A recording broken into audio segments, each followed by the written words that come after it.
সংসার মানে নতুন আলোয় নতুন চ্যালেঞ্জ। সংসার মানে প্রতিদিন হার না মানে গল্প। আসসালামু আলাইকুম, আমি লিলি, বাংলাদেশি ব্লগার লিলিস ফ্যামিলিতে সবাইকে আরও একবার স্বাগত জানাই। কাছে কিংবা দূরে, দেশে বা দেশের বাহিরে যে যেখান থেকে আমার আজকের ভিডিওটি দেখছেন, আশা করি সবাই আল্লাহর অশেষ রহমতে ভালো আছেন, সুস্থ আছেন। শুকর আলহামদুলিল্লাহ, আমরাও বেশ ভালো আছি।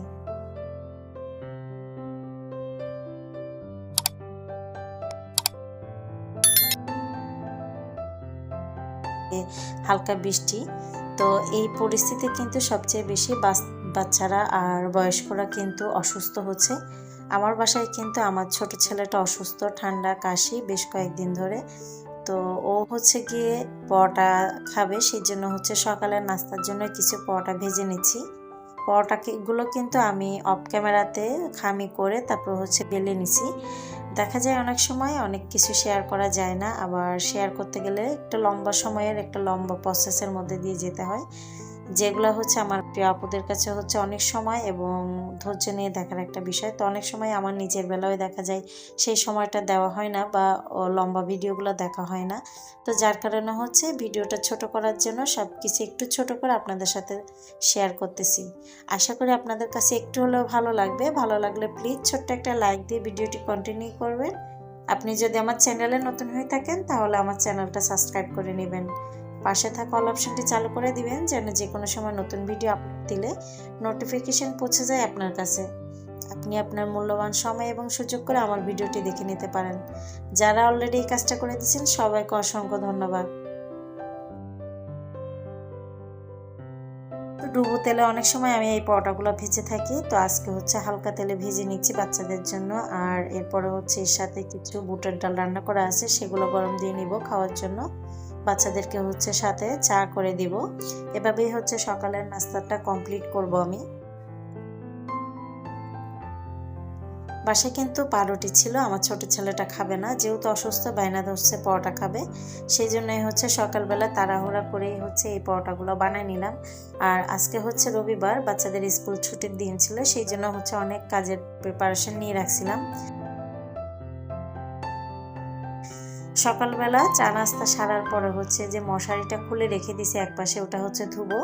এরপর হচ্ছে দেখেন আমি কিন্তু প্রায় সময় করি, মানে 3-4 মাস গেলেই কিন্তু আমার খাটের যে নিচের অংশটা বা তলার অংশটা থাকে সেটা কিন্তু একটু ঝাড়ু দিয়ে পরিষ্কার করে নেওয়ার চেষ্টা করি।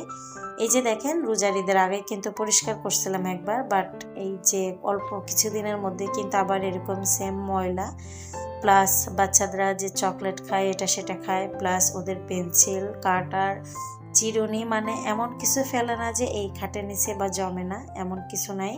তো সব কিছুই হচ্ছে তুলে নিব। সাথে হচ্ছে আপনাদের ভাইয়া গরম আসলে যে পাউডারটা ইউজ করে ওটা কিন্তু খুব বেশি ফ্যানের বাতাসে উড়ে, আর উড়ে উড়েই কিন্তু খাটের নিচে গিয়ে এগুলো একটা ময়লা আস্তরে পরিণত হয়। তো এই জন্য হচ্ছে আমার বেশিরভাগ সময় এটা পরিষ্কার করতেই হয়। সেই কাজটাই কিন্তু আজকে করে নিচ্ছিলাম। বাচ্চারা অসুস্থ, তারপরেও হচ্ছে আজকে রান্নাবান্নার প্রেশারটা একটু কম আছে, সেই জন্য চিন্তা করছি এই যে ঘরের যে পরিষ্কারের যে কাজগুলো আছে টুকিটাকি করে আমি মাঝে মধ্যে সেরে নিই, তো সেই কাজগুলোই আজকে সারবো।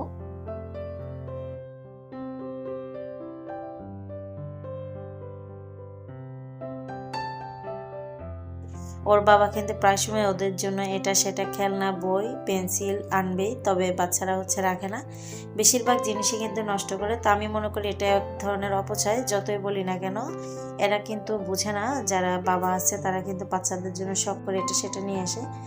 আমি দেখি যে আমার বাচ্চারা অতিরিক্ত নষ্ট করে, তারপরেও মানা করা সত্ত্বেও কিন্তু আপনাদের ভাই এই জিনিসগুলো বাদ দেয় না বা অ্যাভয়েড করে না। বাচ্চাদের জন্য 2 দিন পর পর পেন্সিল, বই এনে দেয়, কিন্তু এরা রাখে না। আমিও কিন্তু শত চেষ্টা করেও পারি না সবসময় খেয়াল রাখতে বা ওদের ওইভাবে জিনিসগুলো গুছায় রাখি, কিন্তু 3টা ছেলে মেয়ে যেহেতু আছে দেখা যায় সবসময় কিন্তু চোখে চোখে রাখার পরে অনেক সময় অনেক জিনিস নষ্ট করে ফেলে বা ছিঁড়ে ফেলে, পরে অনেক সময় দেখা যায় বাইরেও ফেলে দেয়। তো এই যে খাটের নিচটা পরিষ্কার করে নিছি, তারপর কিন্তু বিছনাটা কমপ্লিট করে গুছাই নিব। তারপর হচ্ছে এই যে আশেপাশে যে ময়লাগুলো আছে, মানে উপরে একটু ঝুলগুলো ঝেড়ে ঘরটা ঝাড়ু দিয়ে নিব। এই যে আমি আমার রুমটা গুছাচ্ছি, একটু পরেই দেখবেন যে এই রুমটা আবারই কিন্তু এলোমেলো করে ফেলবে বাচ্চারা। তো ছোট বাচ্চা থাকলে যেটা হয় সেটা হচ্ছে গিয়ে আপনি যতই গুছান, যতই পরিপাটি করেন না কেন, সব সময় কিন্তু গুছালে একটা ঘর পাবেন, এটা কিন্তু সম্ভব হয় না। এই যে গুছাবো, কিছুক্ষণ পরে দেখা যাবে আবার এলোমেলো, আবার গুছাবো, আবার এলোমেলো। তো এভাবেই কিন্তু সংসারের কাজগুলো তারপরও করে নিতে হয়, সেই চেষ্টাই করতেছি করার। আজকে হচ্ছে এক প্রকার কোমরে কাপড় বেঁধে নামছি, এমন একটা অবস্থা আমার। প্রত্যেকটা রুম হচ্ছে এভাবে পরিষ্কার করব, সেই জন্য হচ্ছে অনেক তাড়াতাড়ি এই কাজগুলো শুরু করে দিছি। বাচ্চাদেরকে চা নাস্তা খাওয়ানোর পরে কিন্তু আজকে ওদেরকে নিয়ে আমি বসি নাই, ওদেরকেই বসাই দিছি একটু লেখাপড়া করার জন্য, বা যে হাতের লেখাগুলো আছে ওগুলো কমপ্লিট করার জন্য।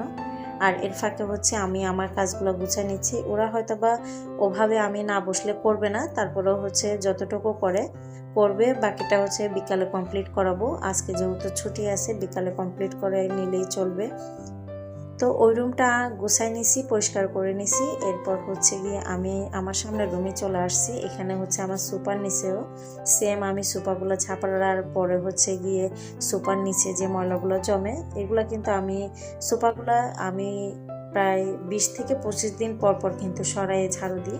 তারপরে দেখা যায় কিন্তু এর নিচেও কিন্তু কম না, অনেক অনেক ময়লা জমে।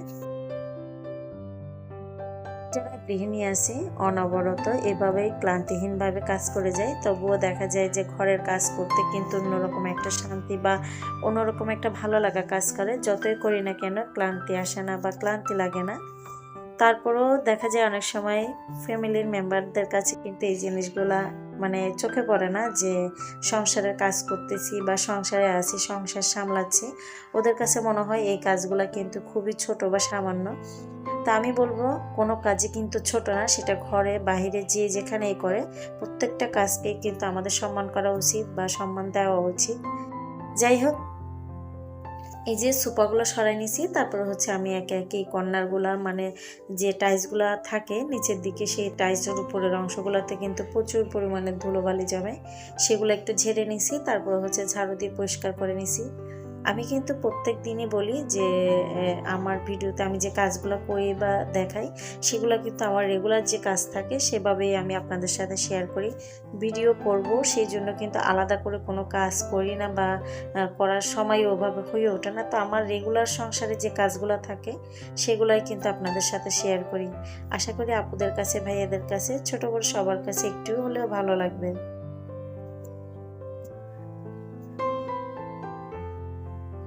অনেক সময় আমরা কিন্তু অনেক কাজ করতে আমাদের গায়ের জোর এবং মনের জোর দুইটারই প্রয়োজন হয়। আমি কিন্তু অনেক কাজ আছে আমার পক্ষে সম্ভব না, যেমন যে আমার খাটের নিচটা পরিষ্কার করছি, ওই ব্যাগটা কিন্তু খুবই ভারী, 50 থেকে 60 কেজি ভার আছে ওটাতে। তো আপনাদের ভাইও কিন্তু অনেক সময় যদি উনি বাসায় থাকে, ওনাকে বলি এটা একটু ধরো বা করে দাও, উনি কিন্তু ক্লান্ত হয়ে যায় বা পারে না। তো আমি যেটা করি গায়ের জোরে আর মনের জোরে বাচ্চাদেরকে সাথে নিয়ে হচ্ছে এই কাজগুলো কমপ্লিট করার চেষ্টা করি। জানি আমিও যদি ওনার মতো আলসেমি করি তাহলে কিন্তু আমার ঘরটা পরিপাটিভাবে ক্লিন হবে না। তো আমার তো করতেই হবে, সেই জন্য হচ্ছে আমি দুইটা জড়ি দিয়ে তারপর হচ্ছে কাজগুলো কমপ্লিট করি। এই যে পুরো ঘরটা কিন্তু এভাবেই ক্লিন করে নিছি। তারপর হচ্ছে ময়লাগুলো তুলে ফেলে দিব। এরপরে হচ্ছে কিছু ধোয়াপালা আছে সেগুলো সেরে নিবে। এই যে মশারিটা খুলে রাখছিলাম, সেই মশারিটা ভিজাত দিব। এর সাথে কিন্তু আরও কিছু কাপড় চোপড় আছে, সেগুলো ভিজাত দিয়ে তারপর হচ্ছে ধুয়ে পরিষ্কার করে নিব। সাথে হচ্ছে বাচ্চাদেরকে গোসল করানো, নিজে ফ্রেশ হওয়া, এগুলো কিন্তু এখনই সেরে নিব। এই যে বেশি ময়লা আবর্জনার যে কাজগুলো থাকে বা ধুলোবালির কাজগুলো যখন করি, তখন হচ্ছে আগে ফ্রেশ না হলে দেখা যায় এক ধরনের একটা অস্বস্তি লাগে। তো সেই জন্য আমি সবসময় চেষ্টা করি যে এই ধরনের কাজগুলো করলে আগে ফ্রেশ হয়ে যায়, পরে হচ্ছে গিয়ে বাদ বাকি যে কাজগুলো থাকে সেগুলো করে নিই। এই যে কাপড়গুলো ভিজে দিছি, এরপরে কিন্তু আমি প্রত্যেকটা জিনিস ঘর মুছে তারপর হচ্ছে গিয়ে রান্না বান্নার কাজে যাব।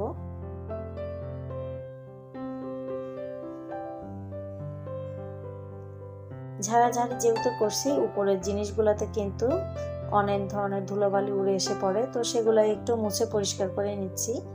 এরপরে হচ্ছে ঘর মুছে নিছি, ঘর মুছে নেওয়ার পরে হচ্ছে ফ্রেশ হয়ে গেছি। ফ্রেশ হওয়ার পরে হচ্ছে আমি আমার এই যে রান্নাবান্নার কাজটা শুরু করছি। আজকে কিন্তু তেমন একটা রান্না করব না, এটা আগেই বলছিলাম। শুধু মাছগুলো ফ্রাই করব, এরপর হচ্ছে মাছগুলো একটু রান্না করে নিবে, এটাই কিন্তু আজকে কমপ্লিট হয়ে যাবে।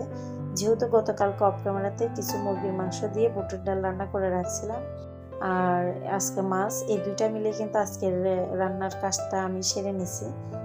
যখন দেখা যায় একটু ভারী কাজ থাকে বা বেশি কাজ থাকে তখন কিন্তু আমি এভাবেই করে নিই, মানে রান্না একদিকে যদি বেশি কাজ থাকে অন্যদিকের কাজটা একটু কমাই ফেলি, যাতে করে আমার কাজ করতে সুবিধা হয় আর কোনো রকম ঝামেলা না হয়, সেই জন্যই।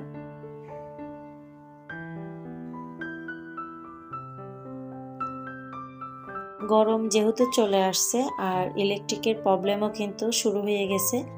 কার বাসায় কেমন জানি না, তবে বেশ কয়েকদিন ধরে আমার বাসায় ইলেকট্রিক প্রচুর পরিমাণের প্রবলেম দেখা দিছে।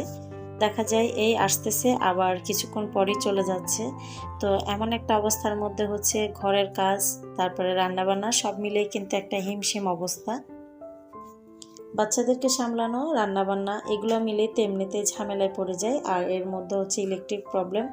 যেহেতু আমি ইলেকট্রিক চুলায় রান্নাবান্না করি, তো অনেক সময় দেখা যায় অন্য কাজ করতে গেলে রান্নাবান্নাটা একটু দেরি হয়ে যায় বা স্লো হয়ে যায়, তো ওই সময় দেখা যায় আবার ইলেকট্রিকের প্রবলেম। আর বর্তমানে তো গ্যাসের যে পরিমাণের রেট বাড়তি, তো কি বলবো, এমন একটা অবস্থার মধ্যে দিয়ে প্রত্যেকটা পরিবারের যেতে হচ্ছে, এটা আসলে বলার বাহিরে। যেহেতু প্রত্যেকটা জিনিসের দাম বাড়তি, ইলেকট্রিক বলেন, গ্যাস বলেন। এই যে আমি রান্না করতেছিলাম এর মধ্যেই কিন্তু ইলেকট্রিক চলে গেছে, আর বাকি রান্নাটা কিন্তু আমার গ্যাসে কমপ্লিট করতে হচ্ছে। আপনাদের ভাইও তো বলতেছিল গ্যাসের বোতল নাকি এখন একটা 2000 টাকার প্লাস হয়ে গেছে। তো যাই হোক, দুপুরে যেহেতু রান্নাবান্নার কাজটা একটু দেরি হয়ে গেছে, বাচ্চাদেরকেও ভাত দিতে হবে, তাড়াহুড়ো করে হচ্ছে গ্যাসে রান্নাটা কমপ্লিট করে নিছি। আর এই পর্যায়ে হচ্ছে বাচ্চাদেরকে ভাত খাওয়াই দিব। এই যে মাছ রান্নাটা কমপ্লিট করছি আমি। আজকের ভিডিওতে ভুল ত্রুটি হলে সবাই ক্ষমা সুন্দর দৃষ্টিতে দেখবেন। অনেক সময় কথায় বা কাজে যদি ভুল হয়ে যায়, আমি সবার কাছে বলবো সবাই ক্ষমা সুন্দর দৃষ্টিতে দেখবেন। আজকের ভিডিও এখানেই শেষ করব। সবাই ভালো থাকবেন, সুস্থ থাকবেন, সবার জন্য দোয়া ও ভালোবাসা রইল। আল্লাহ হাফেজ, আসসালামু আলাইকুম।